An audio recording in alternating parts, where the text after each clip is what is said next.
Hi, I wasn't planning on putting out a video on Monday, but if Friday's video was supposed to replace today because I've been super busy. But I am practicing children's story for church tomorrow, and when I do children's story, I usually try to match the theme so that, with a sermon. So the sermon is going to be about Ruth and grateful living, and so I'm matching my story to that theme. And since I'm practicing it anyway, I figured I'd just film it.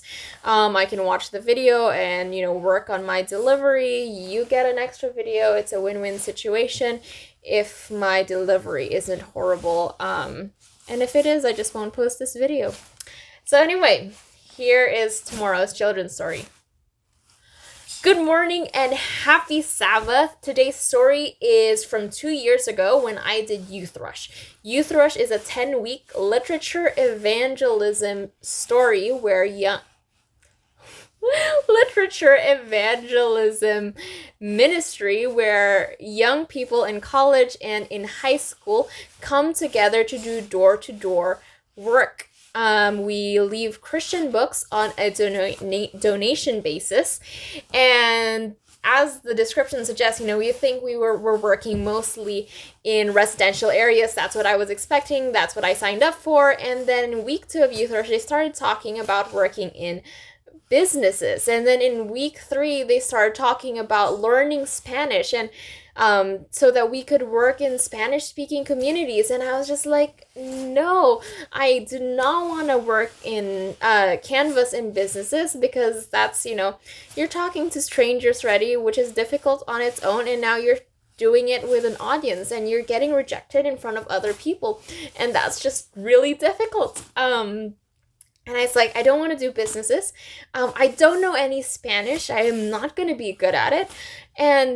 But they just taught us anyway, and they pushed us out of our comfort zone. So parents, if you want to encourage character development and you're looking for a program that does that, Youth Rush is such a great program. Fast forward a couple of weeks, I am in my 7th week of Youth Rush. I've gotten a little bit more experience, but it's been a very slow day.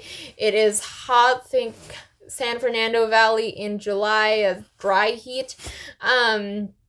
And so my leader pulls me out of the field and she says, Gabri, where do you want me to drop you off? In houses or in businesses? And I was just like, I really don't want to go to a business, but if that's what you think is best, I'll go with that.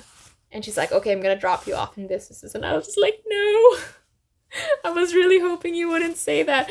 But, I gave her the option. And so she dropped me off in businesses and she's like, I believe in you. You're going to do great. Here you go. First business I enter is a liquor store. Like I said, I don't know any Spanish, but it's a predominantly Spanish-speaking neighborhood. And I go, hola, mi nombre es Gabriela, estudiante en escuela, trabajando para una beca. And I'm sure I just broke a ton of grammar rules right there. And I show this man this book called Hábitos que Sanan, and it is a health book. And he goes, oh, this is really interesting. But I don't have any cash. I was just like, oh, no problem. We take card as well. And so I radio my leader to get me the Square, the credit card swiper. And she goes she's all the way on the other side of town working with another student. She's not going to get to me anytime soon. And she's just like, just keep talking to him. I'll be there as soon as I can. And then finally, after waiting a couple of minutes, the guy says oh, don't worry about it. He goes out of the store. And then comes back a minute or two later. It turns out there's an ATM right around the corner, and he went out of his way to get cash so that he could get this book. And so that was so heartwarming for me. I'm already in an uncomfortable situation, speaking a language I'm not familiar with, and I was still able to get a book out. And the night before, I had prayed that I would get every single Spanish book in my bag out, and I have 7 different books. And so the next business I go to is a barber shop. I talk to everybody in the barber shop, including the lady who is cutting hair, and then the only person I don't talk to is this man who's getting his hair cut, and I was just like, I really don't want to bother him. He's heard what I've had to say. He didn't show any interest, so I just leave flyers on the table, and I was just like, just so you know who we are and what we're doing, let me leave this for you, and then I leave. I go to houses down, and I see this kid running around. I talk to the mom, and she was just like, oh, she's so stressed. And I was just like, here, this is the perfect book for you. It's called Paz Más Allá de la Tormenta, and it is Peace Above the Storm. And this one is El Príncipe de Paz. And I was just like, this is for you, for your peace and your sanity, and these are for your kids. And she gets both of these books. And so far I've gotten 3 Spanish books out. I walk, and there's this guy comes running up after me, and he goes, wait, I saw the flyers that you left, and I'm really interested in the books that you have. It was the guy who was getting his haircut.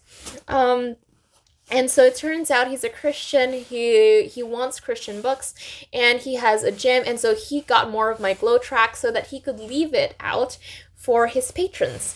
And so he ends up getting El Conflicto de los Siglos for himself and El Señor Amor for his wife. And so that is 5 Spanish books so far. I walk down the street, talk to a couple more people, and I get these little books out. It's Feliz para Siempre. And so now almost all my Spanish books, like I have no Spanish Glow tracks left. I have, all my devotional books are gone. My small books are gone as well. And all I have left is a kid's book. And so you usually don't show the kids' book until you've talked to a person for a bit, because, why would you show a kid's book to somebody who doesn't have any children?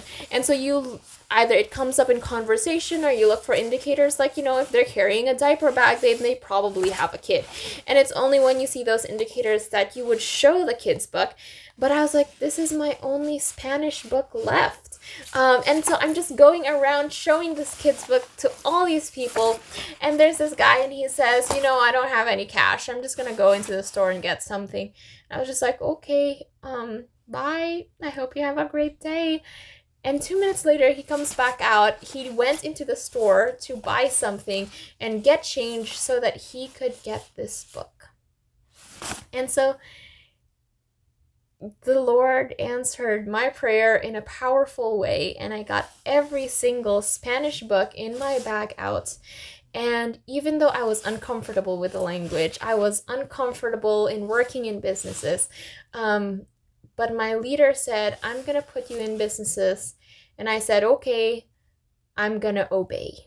And you have the story of Ruth in the Bible, where her mother-in-law says, you can go back to your family. I release you from any obligation to me. And Ruth says, no, your God is my God. I will follow you wherever you go. And every step of the way, when Naomi tells her to do something, she obeys, and the Lord blesses her faithfulness. And you look down the generations, and she is an ancestor to David, who is an ancestor to Jesus. And so she is, a foreigner, is in Jesus' bloodline.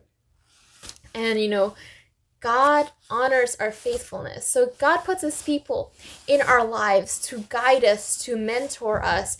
And sometimes they're going to ask us to do uncomfortable things for the Lord and step out of our comfort zone. But if we follow and we obey, the Lord honors that.